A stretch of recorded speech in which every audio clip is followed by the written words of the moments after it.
whenever we did a game on a Friday night, something big happened. Nathan Brown breaking his leg, Danny Frawley being spat on by a moron Richmond supporter, Wayne Carey facing North Melbourne for the first time. Look, at the football, it's seriously, it's like a pandemic. It is just chompville. Thanks, chompity chomp, chomp, chomp. Okay, thanks for that. When fat people do it, I just sort of go, mate, you look like you're pretty good on the chomp yourself, right? That shuts them up. Mate, the AFL did everything to try to get me sacked. Really? You found out who your friends were at the time. Did it sit comfortably with me? Absolutely not. Does it sit comfortably with me now? Absolutely not. In the house today, Dos, we've got an absolute royalty of TV. Newsbreaker, sports presenter, host of Sunday Footy Show, Mr. Channel 9, Tony Jones. Welcome to the dos&d show. Thanks very much. It's very nice you say TV royalty. Why has it taken so long to get an invite to come here? I've seen some of the names that you've had before me, and I'm like, really? Mate, it's because we didn't feel worthy of the we had to build ourselves up so we could feel worthy enough to actually send the invitation, so you didn't go, mate, what's this, get rid of that. Yeah, I did that anyway. But but are you just waiting until I'm on the downward spiral, and then you sort of thought, we'll get him now to make him feel relevant? Well, congratulations, 40 years this year, Channel 9. Is it 40 years? Yeah, in fact, I was just talking to someone about that. It's in about 4 weeks. Wow, so 86 was your first year. 40 years at Channel 9, that's amazing. Yeah. It's 2026. Well, he was correcting D's spelling in his grammar before this, and my mathematics is Which I take a lot of pride in that, but I'm glad I've picked up on that because it's a lesson I've now learnt. I find that the older I get, the more picky I become. So things like when you said off air, A to Z. Yep. I nearly sort of went into a seizure mode, right? And it's like, I sit there on the Sunday Footy Show and Rory Sloane and the guys, they talk about defence. And I'm like, okay, whatever happened to defence? And even at home, my wife and daughter will talk about, cookies. And I'm like, biscuits, yeah. And then I hear about, and I said to you about your maths, but so many people now would say math. And it just does my head in, the whole Americanism, I even remember a year or so back, Gary Lyon, who I love, was referring to a centre half back or a defender as like a quarterback. And I'm like, nah, come on. Sounds like you've got a bit of volcano in you. There's a segment waiting to happen by the sounds of this. The new segment. I think that's taken, isn't it? Is it? Yeah. Well, is it controversy or controversy? That's very good. Because very good. I learnt that from Sam. Yeah, I would say, and this is something that we often debate, things like this, I would say controversy. Yes, me too. Yeah. I've learnt it because I said controversy. Yeah. Did he correct you? Sam Newman, yeah. It's like, medicine or medicine. Medicine? Yeah, so Never heard that. You know medicine? No, I know medicine. What was the other word you used? Medicine. See, I've never heard anyone say that. So, Peter Hitchener, who's like the doyen of news reading, would say medicine. There you go. There you go. Just a little TV tricks we're learning today. I'm excited for. You know what? Feedback's a gift, they say. So it's nice, and we won't make that same mistake twice. But Tony, tell us a little bit about, again, like on a day. We're recording on a Wednesday at the moment. Yeah. So to get ready for a news bulletin tonight, what's kind of the process of the day? Okay. So there's today being Wednesday, April 1, which is that why you got me here, by the way? Like, is this just some elaborate April Fool's joke? I was going to actually maybe ring you off air and say we should pull a little prank on this bloke. April Fool's, it would have been perfect. But I didn't. On me or Tony? Yeah, on you. Oh, right, okay. Get Tony to walk off set or something and, make you kind of, oh, that would have made me panic, yeah. I have done that. What was the question? The news bulletin tonight, yeah. So there's an absolute bucket load happening on the footy front today. Michael Voss is speaking at 3 o'clock, then they train. So that's obviously going to be a story on its own. So with the other coaches, so there's 5 other coaches talking today. Well, you can't sort of do a story on every one of those coaches. So you've got to work out, okay, do we put 2 coaches in the one story?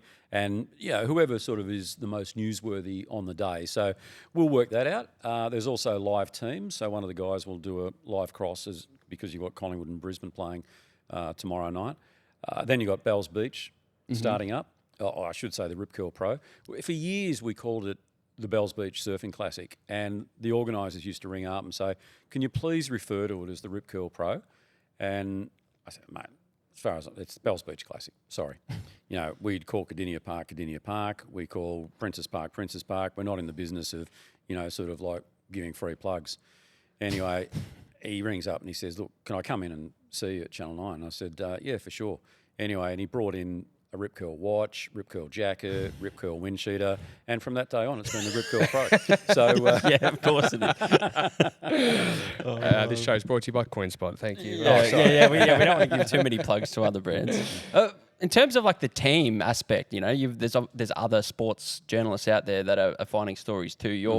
You're in front of the camera presenting the sport. Can you maybe share a bit about the team element in the sports, sector at Nine? In terms of how we all work. Yeah, how you work together. Well, how many is there? Well, it's had a little bit of a turnover of late. A couple went over to the enemy, but that's fine. I mean, they come, they go. We'd prefer they stay, but they haven't. So we've got a great young team at the moment, and it's very consultative. There's, I don't sort of say we're doing this, we're doing that, we're doing that. What they generally come up with is what goes to where at 6 o'clock. I'll be guided by them. They've got far better football brains than I have. But what I have got is an acute knowledge of television, and I know what makes good television. And I'm forever saying, don't ever underestimate the theatre of television or the theatre of news. And I'll give you a prime example. Earlier in the week, we went to Arden Street where Tristan Sherry was there appearing before the tribunal, right? It was on Link. So I said, look, how about myself and Owen Leonard, who's one of our reporters? Let's go to Arden Street. I'll do the whole sport from Arden Street. Okay, so automatically you're there on the spot. And then there's an element of luck, but you've also got to make your own luck. And it was panning out that the verdict was going to come down around about the same time we were going to go to air for the first time, which was 6:15. And the media manager, Michael Tommy, who's a terrific bloke at North Melbourne, Michael comes out and he says, so the verdict had come down. He said, look, he's going to come out in about 3 minutes. And I said, mate, I'm on in 30 seconds. Can you bring him out? And he goes, yeah, sure. Anyway, so I'm chat and sort of say, look, we're expecting, Tristan Sherry to come out any moment now. And I just knew that it was going to happen while we're on air, and it did. Wow. And you can't buy that sort of stuff. Yeah. So, so there is that. There's the theatre. So that's like, whilst I might not have the knowledge in a football sense that some of these younger people have got that live and breathe it, I know what makes good telly, and I know what makes good theatre. And while we're there primarily to deliver news, there's also that element of theatre about it. So we talked off the top about you've been at Channel 9 40 years, which is incredible. But you mentioned the enemy, and typically people don't stay at a network that long. They bounce around. So what does it do to relationships when people leave and come back or go? Like, is it just this is business and everyone understands? Or do you take it, because you're so loyal to Channel 9, you take it personally? Yeah, I do. Yeah. Yeah, and Tom Morris was a hard one to cop. He's been on this show, hasn't he? Yeah. So he actually, by the way, he's loaded us up with some stuff. Yes, yeah. Yeah. Well, that's great. All positives. All really good things. So, look, Tom obviously had been in exile for a while, and Hutchie did first via SEN, brought him out of exile, and then we went the whole hog. We taught him that whole television component, you know what I mean? Like, even though he'd done sort of stuff at Fox, I mean, this is commercial television, and it's a different beast. So, showed him everything in terms of that whole theatre that I was talking about before, and loved working with him. But he made the decision to go over to Channel 7, and did it sit comfortably with me? Absolutely not. Does it sit comfortably with me now? Absolutely not. But I'm not going to not talk to him. But by the same token, we don't talk like we used to. Like, I'm not going to pick up the phone and ring him and have a chat. Same as Kane Corns and same as Eddie McGuire. So, you do take it personally. And would I prefer Tom still be there? Absolutely. But he's gone now. Okay, he's gone. And Does he ever come to you with, like, I'm assuming you guys build such a good rapport, whether it's Xander or Kane, and then do they ever think about giving you a call as a confidant, say, hey, I've got this opportunity, what do you think? Like, is that the type of relationship you have, or it's just, hey, I've made the decision? Well, Yeah. Like I knew Tom was going. Yeah. Right, I'd known for a month that Tom was going. I had a gut feel Xander was going, and we knew Kane was going. So you sort of condition yourself to it. There's been occasions where, a couple of the journos have, sort of after the news, they're waiting outside saying, oh, can we just have a bit of a chat? And I know the tone, I know the look, and I know the conversation it's that's like going to follow. Yeah, so, they're always hard to do. It's always hard to lose good people. Like, we've just lost Clint Stanaway, okay, who's, sort of like 110% in his radio career now. And can I tell you, I said to Clint when he first started in radio, I said, mate, you're an absolute superstar in the making with radio. And so I knew at some point we were going to lose Clint as well. And Clint's the best person I've ever worked with in television, as a person and as a TV person. Wow. We used to collaborate on late-breaking stories, and it was some of the most exhilarating stuff we've ever done, because it was, like I remember when Chopper Reed died, that came through at about 5:15, and, all hell broke loose, and Clint and I just looked at each other and went, right, bang, let's go. So started writing it. Clint was digging out stuff from the library, and we had it up as lead story, which someone else voiced. And we had it as lead story at 6 o'clock. We just went like the clappers. And a similar thing happened not so long back. I can't quite recall what it was. But again, it was late breaking, and we just went absolute bang, and that's when the adrenaline gets going. So, Clint was a hard one to lose as well. With broadcast rights, how difficult is it to retain talent or even to stay? I mean, I'm guessing, but I'm sure there's been offers come across your desk over the years to potentially leave as well. So not really. Not really. Okay. Well, maybe there's one coming soon. I don't know. A bit late. Maybe that's why you're so loyal. But yeah. But I think that's why there hasn't been a swag of offers, because I am loyal, and I think that loyalty is so important. Yeah, because when we were kids, I mean, Channel 9, like when I started really getting into football, it was Channel 9. It was Eddie and Gary Lyon and yourself and Dr. Peter Larkins and everybody else. Dennis Cometti, of course. Gary Lyon, yeah, the list goes on. Dwayne Russell, they were all there. And Sunday afternoons, I was saying to Dos, like, Dwayne would do the Sunday early game, and then would come to Melbourne, and you'd be kind of hosting the second half, I think, of the Melbourne game. Well, that's how I at least remember. Yeah, I don't remember that. That was a 4 till 6 show. Yeah. So, pardon me. So that used to be the old. It's amazing. And again, I talk to the young blokes at work, and they say, really? Because they've grown up with live football.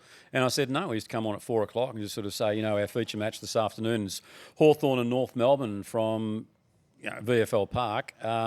We'll pick it up at the 15-minute mark of the first quarter, right. and it's North Melbourne leading by 2 goals. Yeah. And then you'd have this abbreviated version of the game. It was amazing to think it wasn't that long ago. Could you take us then behind the scenes a little bit?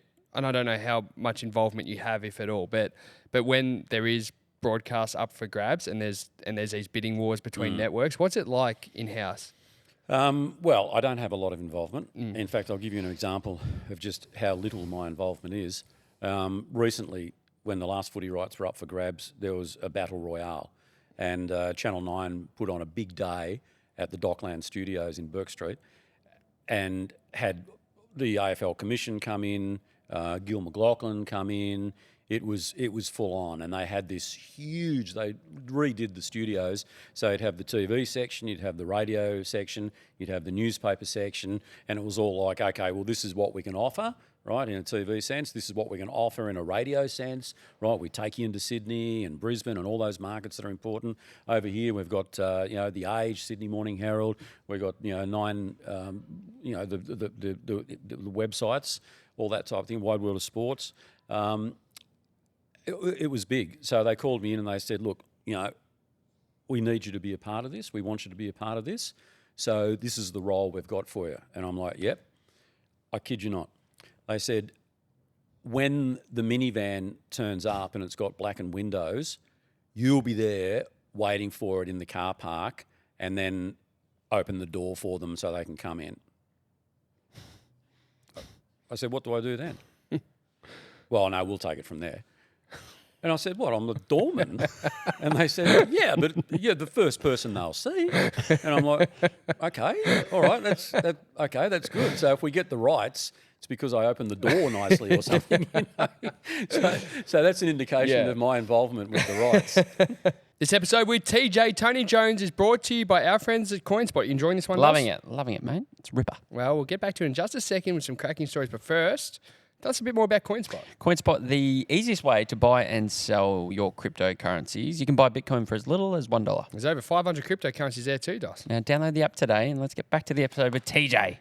Do you miss being part? I know it was a long time ago with the broadcast on 9 with football, but, you know, there was always that itch, I'm sure, for you wanting to be maybe a call-by-call commentator one day, and wanting to actually be part of broadcasting, continuing being part of live football broadcasting. But do you miss that kind of part of your media career? No, I don't. Well, can I tell you, the role that I had as boundary reporter, because that was one of the things that Eddie wanted to do, like make it a reporter, not a boundary writer, a reporter, because we report the story. And we had some massive stories on Friday Night Football.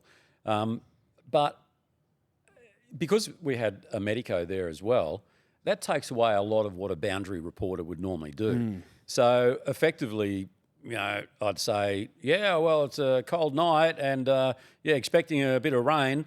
And then, you know, the pre-match, you might ask the first question and then a human microphone stand. So as nice as it was to be a part of that Friday Night Football, there wasn't a whole lot to do. But as I say, and remind me to come back to the calling situation too if I forget. But in terms of the stories that we had, it just seemed that whenever we did a game on a Friday night, something big happened.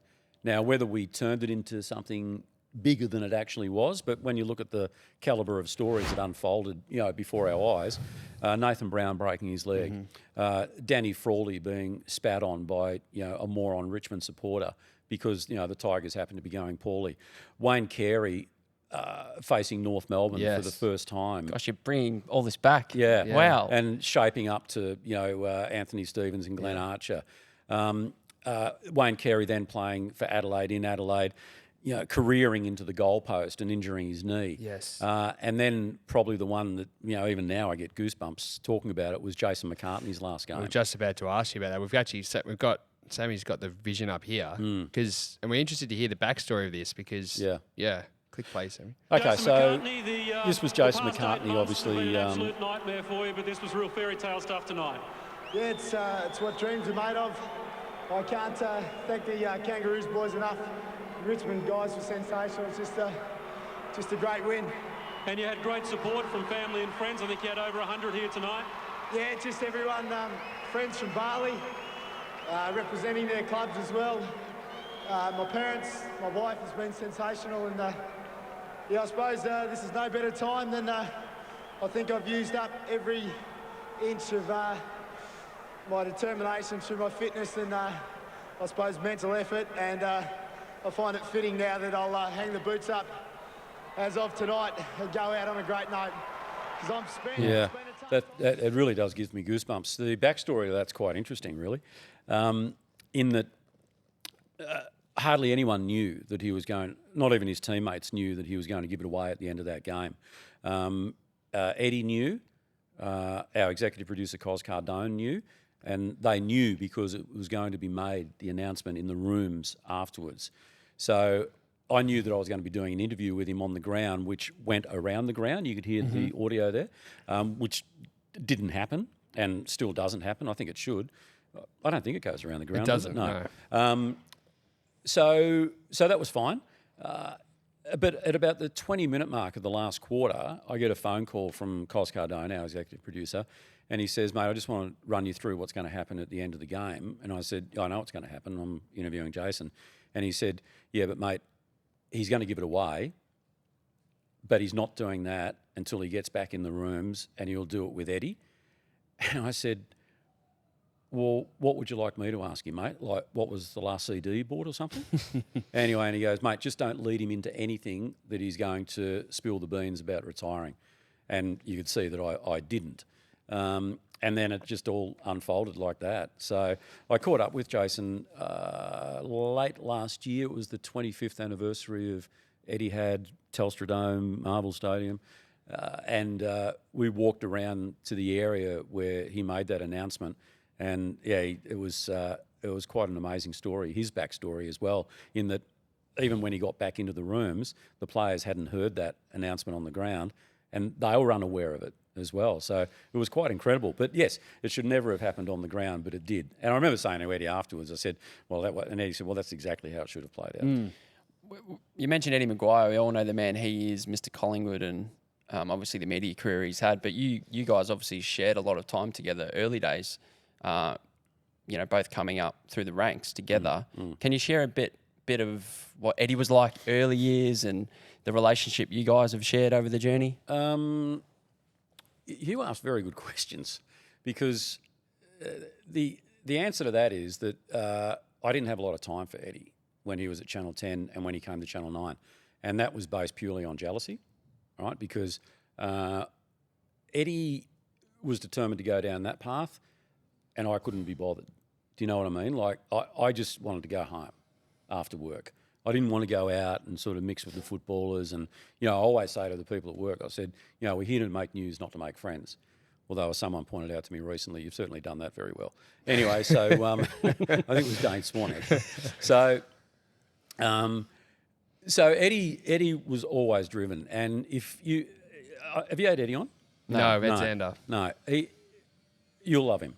Yeah. I say this, if you're having a party, he's probably the first person you would invite, because he's the funniest person, right? Just how engaging he is. Like, even last night he came, on his way back from makeup up to the footy classified, he came into the newsroom, come over and had a chat. And I can see the young blokes just love being there and listening to his stories, because he doesn't care who he is, what he's saying. And, he's not exactly Mr. PC. So, he's... So there was a huge degree of jealousy on my part. And I remember when he was at Channel 10, and he was big then, he had a segment on Eyewitness News called Doing the Rounds. They were an hour news, so they could afford to let sport breathe a bit, and in particular Eddie's segment. So I remember the news director called me around home one Sunday afternoon. He said, come round with Annette and we'll just have a few drinks, And he lived around the corner, and it's my wife. So we went round, he goes, I'm thinking about getting Eddie McGuire over. And I said, why? And he said, because I want to. And I said, right. And he said, you just need to, whatever jealousies you've got or, axes to grind, you need to get over it. And I said, yeah, okay, all right, no worries. So they dispatched us to have lunch at the Flower Drum. So there's me and Eddie, the two of us having this romantic lunch at the Flower Drum. And the boss rang halfway through it to check with Eddie as to how it was all going. Anyway, so next thing, Eddie comes over to Channel 9, and this was 1994, right? Early 1990, very early 1994, if not the end of 93. And I've got no doubt that the plan was for Eddie to read sport Monday to Friday on the news with our then newsreader Brian Naylor. But Naylor was very loyal to me. Like, he sort of took me under his wing and was almost like a father figure. So what Nine devised was, okay, well, we need to just get Tony off the scene for a while. So they sent me to South Africa to do a cricket tour for 6 weeks, which gave Brian and Eddie plenty of time to sort of bond. But Brian had said, and he loved Eddie as well, by the way. Brian was a mad Collingwood fan. He said, this chair will be yours when you come back. And it was. But then by the time I got back, the footy show had started. And I remember my wife ringing me after the first show, and she's gone, my God, you should see this show. Unbelievable. This is before internet or mobile phone, so I couldn't sort of see it, but I had enough people telling me how big it was. And then just to watch Eddie just become the absolute superstar that he became, and still is, was incredible. And I saw how hard he worked for that. As I said, I couldn't care less about that sort of level of stardom, if you like. I didn't want to do the hard yards in terms of the contact building and the schmoozing, and not that Eddie was into schmoozing, I guess, but it just wasn't my cup of tea, and I was happy to keep doing what I was doing, and it's got me this far. But I don't begrudge him anything. And as I say, he's a quality person. Yeah, very well said. In terms of maybe moving on a little bit into news breaking, we're really interested to hear the story of breaking Dean Jones getting dropped from Australia. Yeah. I'd love to just hear what happened that day. Yeah. So that was on that tour of South Africa. And anyway, it was towards the end of the tour, and there was a one-day game in a place called Bloemfontein, which was a very sort of Afrikaan area. In fact, we walked down the streets and there were still lines on the road, and that's where the black South Africans would walk. Obviously, apartheid had been lifted at that point. Wow. We actually did an interview with Mandela in his office as well. Which Really? Was, Nelson Mandela. That's I might. That's another story. Yeah. Boy, is that another story. Anyway, so we're in Bloemfontein, and just behind where I was sitting in the media box was a room, and it had those louver windows. So I heard this hell of a commotion, and I was the only one in the media box, and because it's well before the game started, and I thought, geez, what's going on here? Next thing, Dino storms out, and he says, "Can I use your phone?" Because, as I said, no mobile phones then. And I said, "Yeah, for sure." And he rings his wife, and he goes, "Dale, the so-and-sos have done it to me again." And I'm like, ooh. Anyway, and he says, "Can you get the contract out of my top drawer?" And I thought, maybe I should leave. So I did a token sort of gesture, and he just pushed me back down again. Anyway, so I had the whole story that he'd quit cricket there and then.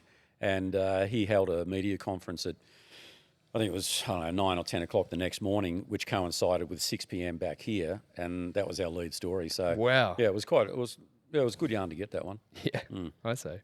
Let's backtrack. Nelson Mandela. Yes. That's it's not just a small name. That's pretty big.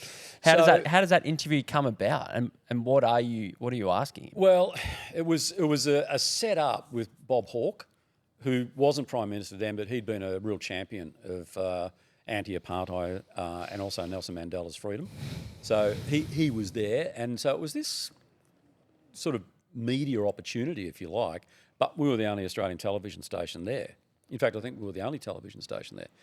So it was interesting. It was quite funny because the cameraman I was with was having a field day over there shooting, all these beautiful sunrises, shooting some animals at a wild park, blah, blah, blah. And so we get in the taxi and he says something like, what's the plan of attack today? And I said, well, we'll shoot the Australian cricketers at training and then we'll shoot Mandela. And the taxi driver nearly ran off the bloody road thinking he was about to be like part of some assassination plot, right? I'm like, no, mate, when I say we're shooting, we're the camera, we're not like... Anyway, so we get down to the foyer of a place called Shell House in Johannesburg. And there's Bob Hawke standing there in the foyer and myself and a couple of press journos. And I'm thinking, gee, because Channel 7 was over there with a journo and didn't turn up. And I'm thinking, come on, just get us up there. So the lift doors open, we go in, go up there, and I remember the lift doors open, and as they opened, the first thing that confronted us was this giant bronze statue of a black South African with, shackles and chains around his feet, obviously depicting the hardships that they'd been through, through apartheid and like. And then they had these massive wooden doors, and both of them just opened. Not as well as what I did when the AFL people came to Channel 9, but these doors opened and there was, hello, right? And there's Nelson bloody Mandela standing there. So he did the stuff with Bob Hawke, they had chat and all the rest of it. And then I just asked him how he was going to combat Shane Warne and, you're going to green up the pitch and all the rest of it. And he didn't know a thing about cricket, I don't think. So, but it was quite amazing. So I made sure I got some photos. That's amazing. And that. Yeah. Oh, glad you did. Another one that kind of goes down more in the footy folklore is the whispers in the sky and that whole kind of incident. So were you on the plane for that particular thing, and what did you hear and how did you break the story? Okay, so this is going back, what year, do we know? About 05. Right, okay. Yeah. So we had the football and St Kilda was playing Fremantle on the Friday night. And through the week, Grant Thomas was St Kilda coach, and I think he said the umpires need to leave their egos in the locker, right? And he copped a $20,000 fine as a result of that. So the story goes that before that game, the umpires walked into the St Kilda room, and it was quite obvious they had the shits up with Grant Thomas.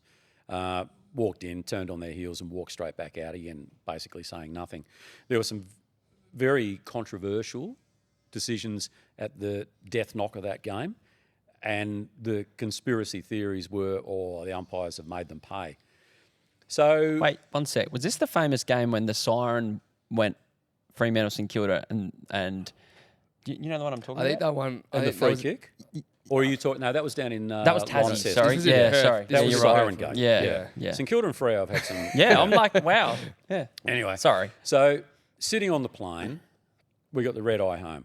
Sitting on the plane, and the umpires walk on, and one of the umpires was Matthew Head, and I said to him, "Geez, what about you blokes tonight?" And he said, "Yeah, now we know what it's like to have a win." And I'm like, shit. Anyway, so okay, so that played on my mind for the entire trip home. So got back, and I took on the 5 a.m, and for some reason I took my son, who was only 10 at the time, down to Cardinia Park for a match down there.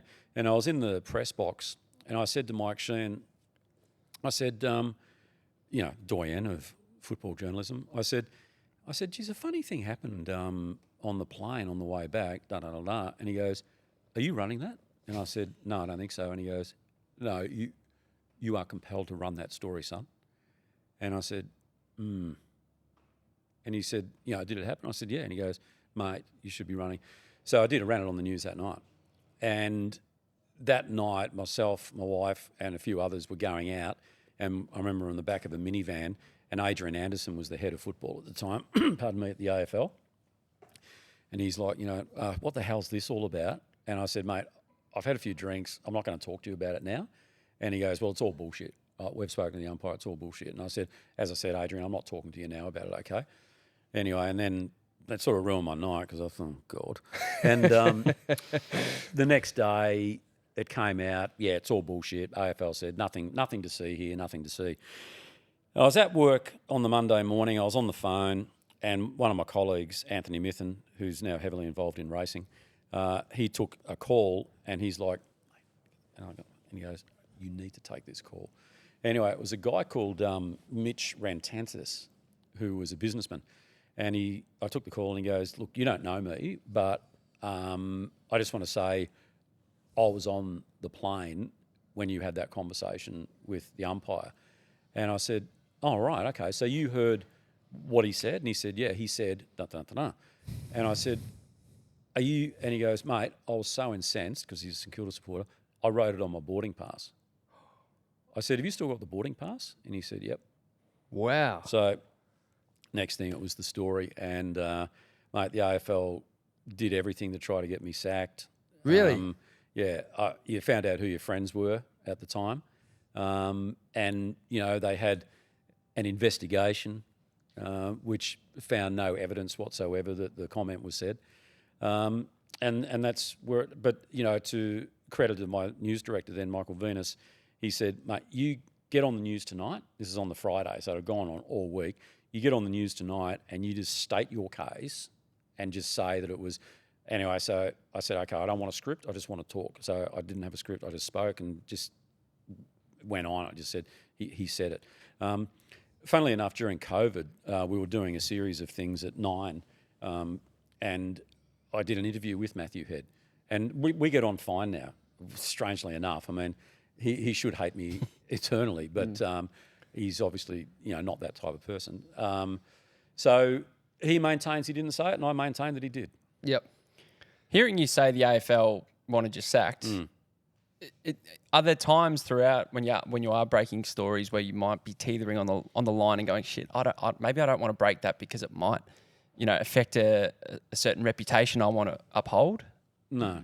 Well, you've never regretted breaking a story ever?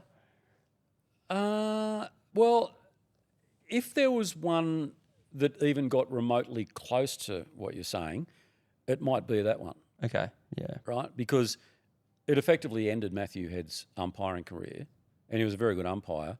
And I've had more than one person say, but was it necessary to report it? Do you know what I mean? Was it not just a conversation on the plane? But, you know... Otherwise, Mike was going to run with it, wasn't he? Yeah. Well, once Mike suggests to run with it, you run with it. But also in context with what had happened through the week. Okay, so it brought into the question the whole integrity of the umpiring department. So, but no, I don't think there's ever been a story where I've actually... I mean, I've regretted a few things. You know, you might be too young to remember, but there was a famous comedian in America called Lucille Ball. Huge name, huge. I Love Lucy, all this sort of stuff. Your grandparents would know it. And she was also a very successful producer. And she had a quote. She said, "Don't ever regret any of the things you've done in life. Regret the things that you haven't done." So... You know, I don't have a lot of regret in anything I've done, but I've never gone out to actively, you know, sort of character assassinate someone per se, unless they deserved it. So away from maybe sport, some of the news or stories you've broken or investigated or whatever you want to call it over the years, what sticks out? I mean, I've heard you talk about some pretty... interesting moments with Peter Hitchener where, you know, there's been death of friends and things like that, and you've had to go and basically be the person to tell him. So, yeah, what's that like, that total other side of the news lens that sort of goes into real life? Well, yeah, look, there's been some challenging times. I remember doing news breaks, because I've always sort of dabbled in news and sport, right? I was sort of always the heir apparent to Peter Hitchener. And then my current news director had other ideas. So, which suited me because I'd got to a point where I didn't want to do that job. I love doing stories. You know, even when I was sort of filling in news reading over the summers, I was bored shitless after about 2 weeks of doing it because I just wanted to go and do stories. What was the question?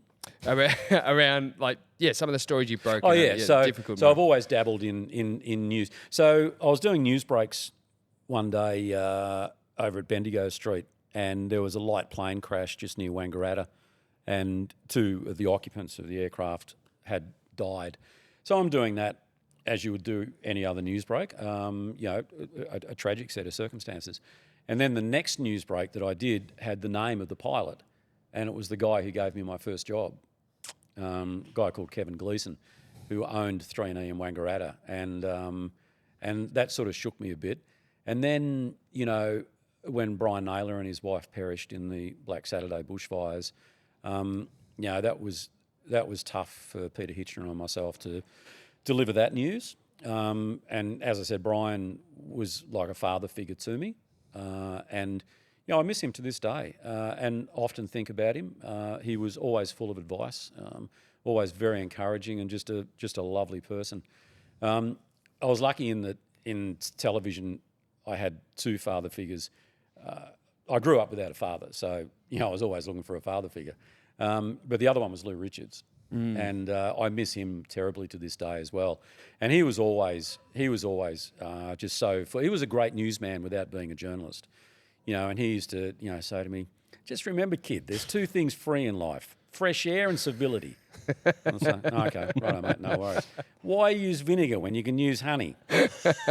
He used to always say, "You can beat an egg, but you can't beat a root." I said, "What's that mean exactly?" Anyway, so he was great. He was great to have around, and we were like, they used to call us steptoe and son. Again, your grandparents might know that. I should know that reference, ironically, yeah. Yeah, so it was a sad day. He used to say, you know, stick with me. When my wife and I were getting married, him and Edna came round to our house in Box Hill and would teach us the bridal waltz, you know. So we were sitting, you know, there in the back, and remember a neighbour came down and knocked on the door the next day and just wanted to thank us. We've never had a Mercedes in the street before. I said, "Lou, you're lucky he wasn't on blocks, mate." But anyway, so I've been very lucky in that sense. What is the process when it comes to breaking news about a death of someone who's well known? I mean, when the preparation, sharing that news with the world here in Melbourne or in Australia in particular? You know, like these people have watched for years, and this is going to be the first time that they might actually hear or see that someone they've seen on their screen for forever has passed away. So what's the process of announcing this? Well, it seems that I'm the go-to person at Channel 9 for obituaries. And, you know, without sounding like, you know, a complete egomaniac, not that you'd be one in this instance, but I like doing them and I do them well. And you might say, why would you like doing obituaries? Because it's an opportunity to celebrate someone's life that has been part of our lives. And, you know, like I remember the ones that have really rocked me was obviously when Lou's daughter rang me and told me that Lou had died. I knew it was coming, but it still didn't prepare you. But I'll never forget the day when one of the guys stuck his head in the sports department. He goes, looks like you've got the lead story, Tone. And I said, what's happened? And he goes, Peter Brock's died. I said, Peter Brock? And he said, yeah, car crash over in WA. It's like, Peter Brock? You just don't expect it. And he was a lovely bloke, good Collingwood man, but just a lovely bloke, you know. And you often sort of think, not often, but you think sometimes, geez, what would Brocky be like now, you know, if he was still alive? Would we still do the same amount of stories on him? And I suspect we would. So, yeah, it's like I remember when Ron Barassi died, my wife and I were driving back from, we've got a house on the Bellarine Peninsula and not one of the better parts of the Bellarine Peninsula. That's where we're from, actually, Tony. Oh, I'm surprised I haven't seen you down there. Mornington. No, That's the the Bellarine Mornington Peninsula. Oh, I thought you said the peninsula. Geelong way. Sorry. No, there's more than one peninsula, mate. Anyway, so we're on the other side. We're on the cheap side, over the other side. So it was about 5:15, and Neil Mitchell rang me and said, Ron's died, Ron Barassi. And it's like, oh, my God. And my first thought is, we don't have an obituary ready for him. Right? Normally you have an obituary in the can. Don't ask me who's we've got. That's crazy. Yeah. No, it's not crazy. It's just something that you do. Like I remember Bobby Rose was a great Collingwood man. He was ill, and I'd put together his obituary. And I remember I rang Lee Matthews and asked whether we could get some quotes from him in readiness, and he was quite offended by that and told me in no uncertain terms. Anyway, I was like, okay, so let that one slide. But in instances like, you know, I'm not being disrespectful to the memory of these people, but Jimmy Steins, we knew, was really struggling. So you have it there because you want it to be the best possible tribute you can. Anyway, so we didn't have one ready for Ron. And we had 45 minutes before we were on air. And I said to my wife, just get on Google and just read me stuff about Ron, right? I've just got to try and get this in my head, like the order of, obviously it was, you know, sort of his coaching, you know, North Melbourne, Carlton, Sydney, Melbourne, all that type of thing, blah, blah, blah. So by the time I got to the AFL, which was about 5 to 6, there was a shirt and a tie and a jacket waiting for me. There was some makeup. I only had shorts on. I hadn't shaved. Threw all this on and then off the top just spoke for 7 minutes. Because when you've sort of grown up with someone, you have an acute understanding of their life story. And it was the same when Tommy Hafey died. That was on a Friday night, I think, and we were at the football. And again, we didn't have an obituary ready for him, so just spoke, you know. And when you're talking about someone who you've dealt with and someone who's been part of our lives, you know, as footy fans and the like, it's almost a privilege to be able to celebrate their lives publicly. Changing tacks a little bit. I always tell Nathan Brown, I've got his ready. And so you want to know the first line? He says, what? And finally tonight. Well, we are going to ask about some of the boys on the Sunday Footy Show because we do love the relationship you guys have and what you guys are building now or have built. But a little birdie did tell us too a rumour about yourself that we found quite amusing, that you're the loudest typer in the world. Oh, yeah. like to the point that it actually drives people nuts. Now, Oh, sorry if I'm breaking news to you now. not as many keyboards as I've broken. Yeah. So yeah, we'd just love just a quick statement on or is it fat fingers? Is it coming down with real venom? What's the reason? Okay, can we just go back to the fat fingers bit? Just explain that.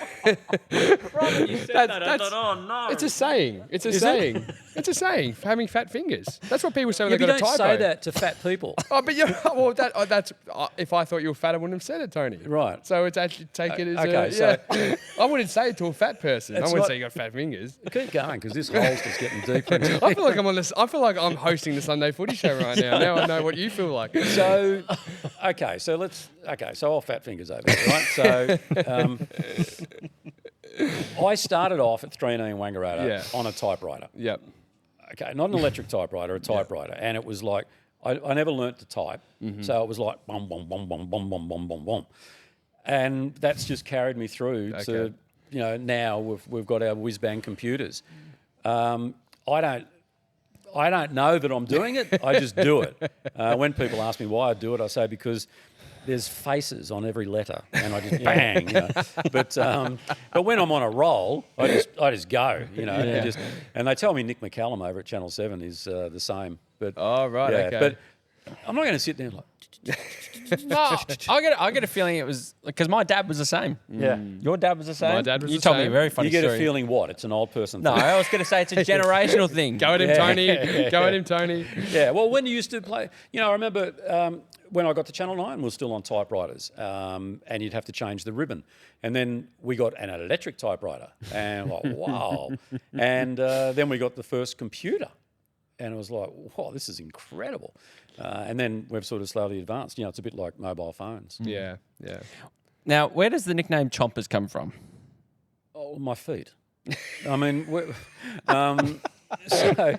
No, that was the wrong question. Who gave you the nickname Chompers? Okay. Sorry, that's the question I was meant to ask because, we had Clint Stanaway on the show a couple of years ago and he said, because we asked him about you and the impact you've had on his career too and working together. And he said, does he like being called Chompers? And he said, you've come to enjoy it over the years. Well, He actually encouraged people. He said on this show, if you see Tony Jones in the street, call him Chompers. He loves it.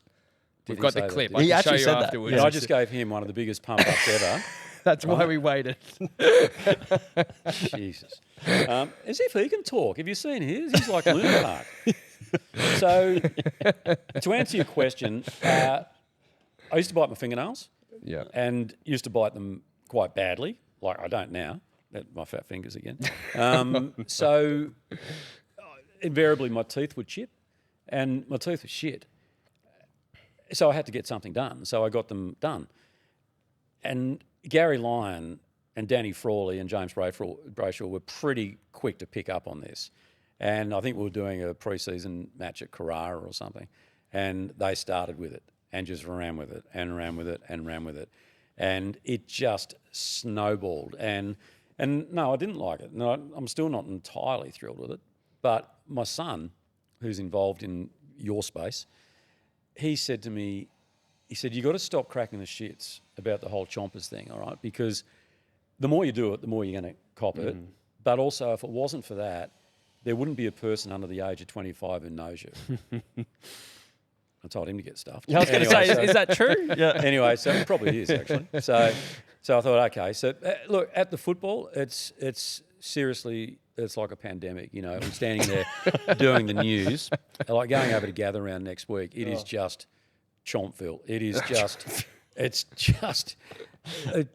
absolutely incredible. And then footballers on the news would come on and do it, and that got really annoying. That's where when I was watching that, I was thinking, is that crossing the line, some of those? Well, then Drew Petrie took it to a new... Was that on your show that he spoke about that? No. Well, he spoke on something I saw when he did it, and Brad Scott called him in the next day and blew the shit out of him. Really? Yeah. Because from what I've heard, James Brayshaw, he'd wind them up when they did. I think they used to do the Thursday night footy show crosses to a player, and they'd say, give him a bit, exactly. And then it just grew legs. Yeah. To the point where I think we stopped doing it. Yeah. We stopped doing the crosses. I went up to Sydney Swans headquarters a couple of years ago, and there's a chompilation on YouTube, right? There is, unfortunately. Yeah. And And I think We have watched it. This is the last we'll hear of Chompers, I can guarantee that. No worries. Cheers, Chompers. Thanks, Chompers. Thanks very much, Chompers. Cheers. Good on you, Chompers. Cheers. Thanks, Uncle Chomp Chomp. No worries. Teeth are looking great, Chompers. Thanks a lot, Chompers. Pleasure, Chompers. No worries. Thanks, Chompers. Thanks, Chompity Chomp Chomp Chomp. Okay, thanks for that. I think it was Callum Mills who played that over the whole piece. I mean, seriously. But look, you know, like I do find it a little odd sometimes when 5-year-olds yell out Chompers. I think, okay, right, you've been put up to that. But not half as That's weak from the parents. They're saying, say it because I can't. But not half as odd as when someone like in their 70s, right? Who doesn't have any Chompers. And so, you know, there was a couple of blokes walking past, and one of them had to have been in his 70s. Yeah, Chompers, chomp, chomp, chomp, chomp, chomp. And his mate said, I bet you haven't heard that before. I said, not from someone that old, I haven't, no. Anyway, so, and when fat people do it, I just sort of go, mate, you look like you're pretty good on the chomp yourself, right? And that shuts them up. Oh, that's hilarious. That's hilarious. But in all seriousness, though, like even Tom Morris told us, you know, when we spoke to him before, he said, Tom Morris, he said you're one of the funniest and wittiest people live on air, and I can say that as a fan of the Sunday Footy Show, you just go along with it, but you yourself are witty and you can give it as well, and it's almost part of the show. Is they give it to you, but you're very good at giving it back. I've got to hold back though, because like when you're dealing with someone like Nathan, you're not dealing with a rocket scientist. Okay, and whilst he can go on about cankles and all this type of stuff, I've got so much in my head that I want to come out of my mouth that I can't do it because it's just so severe, the comeback. So I do have to hold back a little bit, but it's coming. It's coming? It's coming. That's all we I need. wonder if one day we'll ever get here in Australia, ever do like the roasts, like the celebrity roast they do in America. Maybe due to do a roast. You should have asked Sam Newman about that because they did one years ago at Channel 9 at the old Bendigo Street for Molly Meldrum. And it was so disrespectful to Molly. Oh, really? And it was so cruel and unfunny that it never saw the light of day. Oh. And I think they destroyed the tape. Really? with live audience, everything. Yep. Wow. Yep. Yeah, if ever you get Sam on again, because I think Sam was on there, and Sam wasn't one of the perpetrators of the nastiness. I think Sam was like, come on. Because did you Were you there? No, I wasn't, no.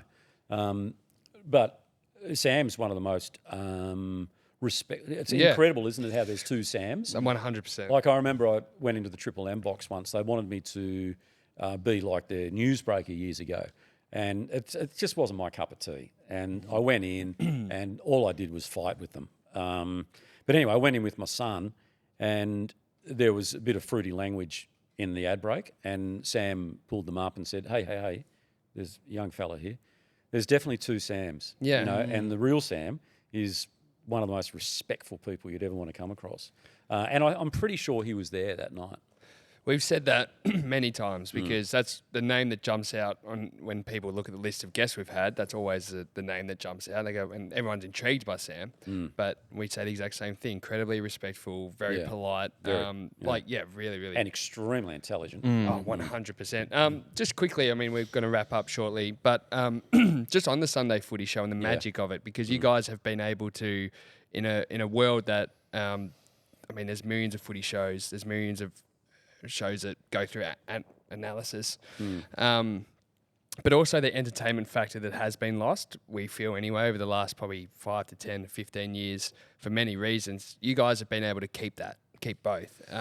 So do you have a theory as to why you guys are on fire and other shows have dropped off and fallen off the face of the earth? I think it's a nice split. It's I'm not going to put it in percentage terms like 50-50, 60-40, but there's a nice mix of entertainment and information. So it's like what I call infotainment, okay? But I think it stems from when this show first started, 36 years ago or whatever, with Max Walker as the host, Lou Richards sitting on his throne, Teddy Whitten, Sam Newman, Dermot Burton, Simon Madden, Sam Kekovich. I know I've probably forgotten people. And the template that was used then, which morphed naturally, is I think the template that we use now. And it was when I heard Matthew Lloyd on this podcast, and so I know that it's okay to pump yourself up. So Yeah. Go for it. Go for your life.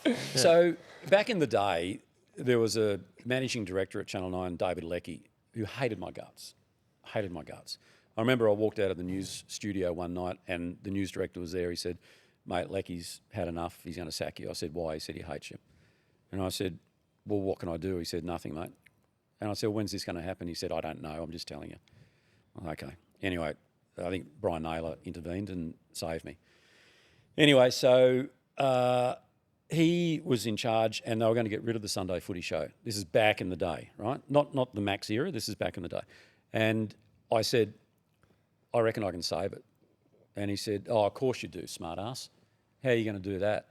And I said, "Well, I would do this, this, and this."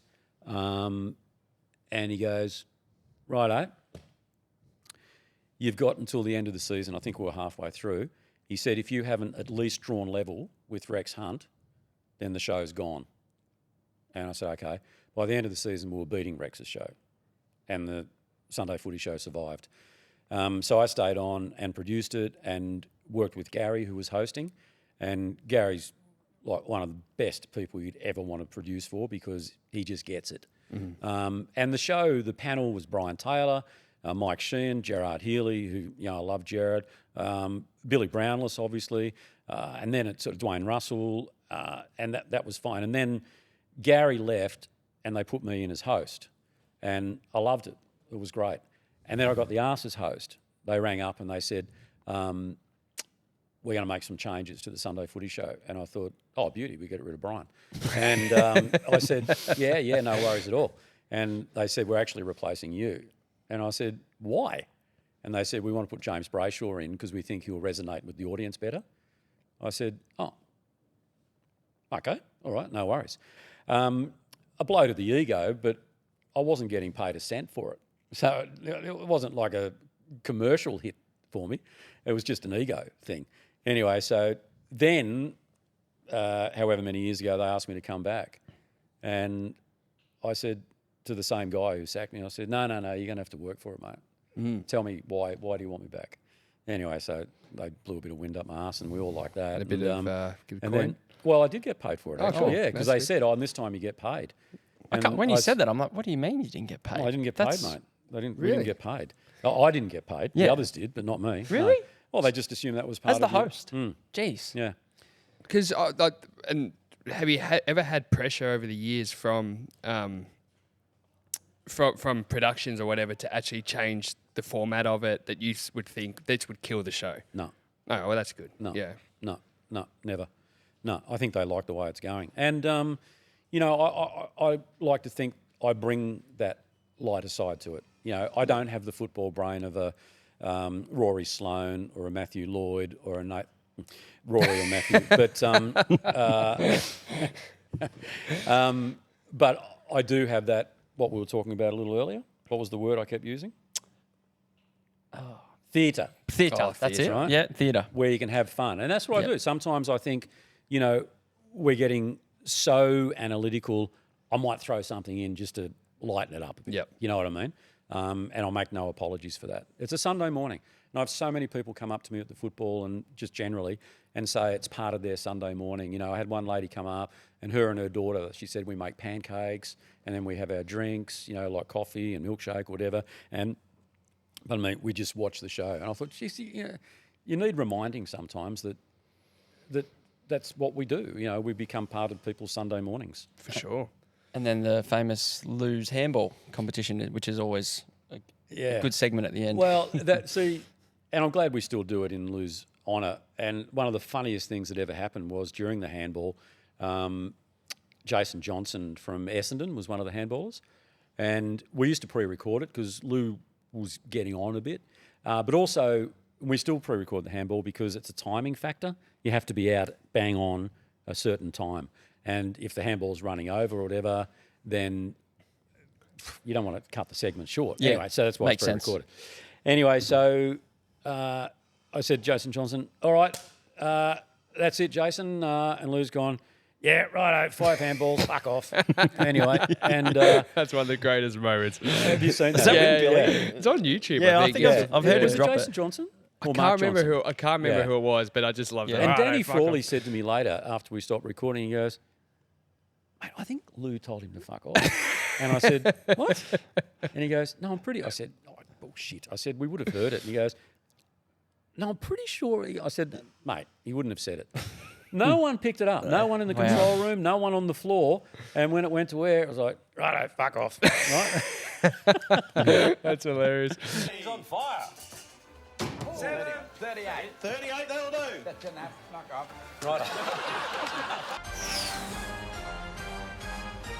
CoinSpot Hot Seat does. CoinSpot Hot Seat is brought to you by CoinSpot. You can buy and sell cryptocurrency on there. The easiest place to do that as well. Buy Bitcoin for as little as $1 every day. Over 500 cryptocurrencies on CoinSpot. Download the app today. Now, do you want to run TJ through the segment? So this is, we should know this show very well, but it's almost like a take on Hot Seat, which in post. Except we have to do everything in post-production. In post-production, We'll there'll be the theme music, and we're going to throw you a hot seat multiple choice. Oh, I like TJ. this. Yeah. So I was a disaster on hot seat when I went in. Which on-camera moment do you wish you could erase? Oh, I know the answer already without even knowing the choices. Pickleball at the 2026 Australian Open. The run around Arden Street. The Beck Judd kiss. Yep. And taking on Lou's handball challenge, which we all know how that went. Ooh, you missed the obvious one there. If it's the one we're thinking of, I think we changed it. I think we just changed. That's why you we might did have saw me change it. typing then. 'Cause, Most definitely the run. It was at Albert Park actually. The run around Albert Park. Oh, it's Albert Park. Yeah. Right. Most definitely. I should never have been in a white shirt. It just wasn't a great look. But you know, the classic tortoise and the hare. Yeah. Just classic when Tom Brown just burst out of the box. So was it 800 metres? Take us through the... I can't remember how long. It felt like about 80 kilometres. So Tom just burst out of the block. So it was a North Melbourne day. Yep. And Heath O'Loughlin was the media manager and was very inventive in the way he could involve the media and get the media on site, essentially. So I think Under Armour sort of, or it might have been Canterbury, sort of supplied shirts and shorts. And as I said, I got that horrible white one. And yeah, so we went, I'm pretty sure it was 2 laps, might have been 3. And Tom Brown just burst out of the blocks and I was like moving like a walrus and looking like one. So, and then I thought, I reckon I might have him here. And on the back straight, I just gave him an absolute earful as I went past him. And I'm not sure he could hear me because he was puffing and panting so hard. And then got to the line. And then Channel 10 actually did a hilarious story that night. Like I think it was Brad McEwen did it. It was just hilarious. What was the purpose of this race? It was just how did they talk you into it? Oh, no, it was just a media thing. Oh, okay. Yeah, I mean, back in the day when the clubs actually, sort of valued the media, they used to do things like that. Sort of have media days and what have you. So it was good. I love it. Well, good to know you love the pickleball footage. You're happy that stays in there. Well, as I said, the pickleball thing, my biggest regret there was when the St John's ambulance people came and assessed me. And they said, geez, it's swollen. Your knee's very swollen. I said, it's actually the other one. Well, mate, thank you for that. And now, because of for you joining us on the show, we're really, really grateful for your time, Tony. It's, like we said, we've been so excited to chat with you. So we've got a few gifts. It's this idea did originate from a little bit of Sunday Footy Show. It's not quite at the same level as you're about to see, but let's bring out the first gift, and that, Jared, is Milkman. So Milkman Australia leading the way in all things natural men's grooming, Tony. So Nice. of. Nice. I like the bag. Yeah, it's a there's good a few travel goodies in bag. there for you. So Yeah, the good. natural deodorant, some hair product as well, some beard product as well. You said, you had a shave earlier. I don't know if you've ever grown it out over the summer. They can look after the care of it. Oh yeah, good. Yeah, no, I don't. Mate, I do tend to grow it out over the summer, but it's as grey as grey can. Is it? Yeah. And it gives me this shit, so I shave it off. Head to milkmanaustralia.com. Use the code dos&d for Thank you, 20% Milkman off. Australia. Yeah, so next, okay, so Jared's bringing out, so there's a bit of a dos&d tote bag coming out now. Now, in that tote bag, you don't have to go through it, but Thanks, mate. our good friends at Golf Clearance Outlet Oh, yeah, nice. are sending you home. Do you play golf at all, Tony? I'm not good. No. We're about to find out at the chipping challenge, but Yeah. because you're going to be taking on the chipping challenge momentarily, they're sending you home with some gifts as a way to say thank you. Oh, There's that's very kind. Some golf socks, some balls in there. I think a hat as well. Some Few apparel. accessories. So our friends at Golf Clearance Outlet. Very nice, thank you. Yeah, our friends there. We're going to do the chipping challenge next. Tommy's. Jeez, what's like Christmas?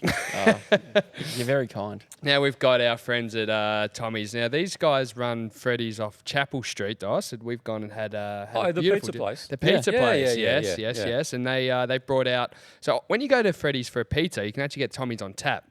It's a beautiful spritz, very fruity flavors. I think you got the that might be the limoncello. It's lemon Limoncello. spritz. Lemon spritz. Is it yeah. alcoholic? It's alcoholic. Oh, It's yeah. alcoholic, but it goes down. It's really easy to drink, nice on a warm summer's night. And they're sending you home with a pack for you to go and taste test. But you guys can get 10% off. Use the discount that we're putting up on the screen now. I thought it was personalised with Tony's. but it's Tony's, Tony. yeah. And finally, to wrap it all up, Dice, what do we got here? Well, Freddy's Pizzeria are sending you home with a nice, fresh, hot, Now you're talking. authentic Now pizza. you're talking. Oh, wait until I get my fat Made fingers around this. fresh at Freddy's Pizzeria. Freddy's, Oh, shit, how they're good's on that look? they're on Chapel Street in Paran. Mate, look at that. That Open is- 7 days a week for that looks dinner. very nice. Or Monday to Friday for dinner. Great family spot. Mate, if you ever want to head to Freddy's, actually, they are sending Tony to Freddy's. They're going to be sending you home with a voucher Nice. to take your family. They're going to look after you over there. So It's very nice. time Thanks, that Freddie. suits you, mate. You have a beautiful glass of wine and some beautiful pizza, or the Tommy's spirits as well. But Exactly. it's our little way of saying thank you, Tony. Well, so it's very kind of you. And not necessary, but very kind of you. Well, mate, thank you so much. We're grateful to have you on the show. We know you're a busy man, and Took you long enough. we've had a great time. So thanks again for coming on. Clint was 2 years ago, wasn't it? it was he was happy to say yes quicker. Oh, I'm sure. Well, no. Actually, to our defence, he was Instagram. He was Instagram. So I had to find your mobile number somehow, which I did. Yeah. And got it from our good friend Sue Mason. But see, if you're on Instagram, we probably would have DM'd you 4 years ago. Yeah, mate. Can I tell you, I've accidentally gone on to those messages that like just go in like a waiting room. Yeah. What are you copying it?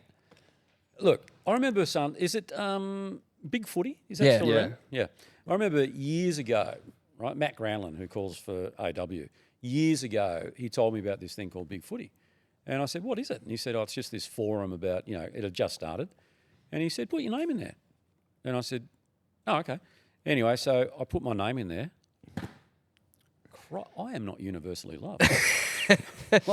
No one is on that It was platform. like, I actually needed like a psychiatrist after reading some of the comments there. We had Matthew Richardson on this show. He said when he was playing, he was obsessed with it. After every game, he'd log on every night and read it. And he Good just or did bad? it. And he did it to himself. Yeah. Why? Oh, I don't know. He said to this day he didn't know why he did it, but he was obsessed with it. Yeah.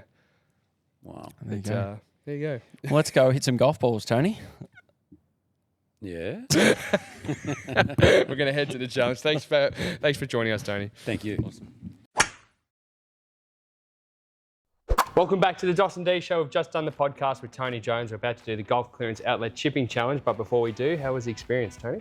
Yeah, it was good. I don't think, did I defame anyone? Only a couple. Nathan? Nathan, yeah. You got to the point where you left out his name out of stories. So so we got to that stage, which was pretty good. But we're about to do, not quite the Lose Handball Challenge, which we've seen you have a crack at, but we're going to do the Golf Clearance Outlet Chipping Challenge. Firstly, how's your golf game? Well, I don't play golf. Okay. You know that's why I good. don't play golf? Why? Because I can't play golf. Fair enough. Well, you'll be pleased to know Matthew Lloyd only a couple of weeks ago took on this challenge, and he's right down the bottom at about 40. nice. So I don't know. Basically, what you're playing for is if you are the top leader at the end of the series, which is about 6 months, you'll go into the Golf Clearance Outlet store and just shop till you drop. Take whatever you want off the shelves, pack it in the car, back the ute up, do whatever you like. Like when Rip Curl started sponsoring Bells Beach. Yeah. There you go, exactly right, which we covered on the podcast too. But Golf Clearance Outlet, guys, is a place to go for the biggest brands at the lowest prices. You'll always get a bargain there. 9 stores across the country or shop online. But now, Tony, fire away, mate. We're looking forward to seeing you. You're going to hit it in that direction at that board. I'm not a complete idiot. You look shocked. Well, and that is the right side of the club to hit with. Yeah, right. Okay. So how many balls? You get 5 balls. 350 is the clubhouse leader. Why have they got tape around them? So they stick to the board. Now, Paul Connors is the current clubhouse leader. Jake. Jake. Who? That's his nickname, isn't it? I don't know. Yeah. Oh, it is? Yeah. There you go. News to me. Yeah. He's the clubhouse leader. Yeah, so if you... Well, of course he is. He's a player manager, mate. That's all they do. So here we go. Shot number 1, Tony Jones. He's on the board, not bad. -10, but that's... No. But Lloydie was rolling along the ground for Lloydie. Just stop talking. Just stop talking. Well, we have to distract you. So one question. Who's your favourite panellist on the Sunday Footy Show? Who's the favourite? Who's your favourite panellist? Co-worker? Matthew. Okay, beautiful. Yeah. Shot number 2, Tony Jones, -10. Are you going to ask a question after every shot, eh? We'll see how we go. We'll see how you go. Nice, Tony. Nice. We're on 15. I reckon you got Lloydie covered. I feel as though you're patronising me. I'm not patronising you at all. You'll be surprised, including us, how often we miss the board. Here we go. Shot number 3. 15. I would have rather... What do you get if you miss? Because I got -10 for getting the board. That's where it's unlucky. Yeah. We probably should change those rules. But you're doing okay. One more and you get Lloydie covered. How's the stance? Not bad. I won't say what I'm seeing from this angle. Oh, that ripped counts. off. That counts. That came off 75, I reckon. I reckon that was 25, Tony. We do have to play by the rules, but because there's a big prize on the line. There's a big prize on the line. Yeah, which is why you should have given it 75. Now, is your allegiance with Collingwood? Is that who you follow? Yeah. Yeah, okay. Favourite player? What's that got to do with it? I'm just taking your mind off. What, favourite player of all time? Yeah. Peter McKenna. Okay, lovely. You play better golf when you're not thinking about it. That's what I've been told. I tell you, I play better golf if you stop talking. Right? I thought we were in the theatre business. Nice. Again. That was wide, but 25, Tony. Lovely. I'm getting absolutely lashed. Mate, this is good. You genuinely, you're in the top half already. Here we go. Last shot. Tony Jones. In the water. So we won't be sending you to Golf Clearance Outlet, but what we will be doing is sending you home with some... Why are you laughing so much? We might have a walk-off, second time in 2 weeks. So that's 75 minus 20. Yeah. 55. And what did Lordo get? Lordo got 40, I think. Thank you so much. Thank you so much. Oh, that was embarrassing, wasn't it? You put the hand out there. Now he's throwing it back on me. Thanks, Tony. All right.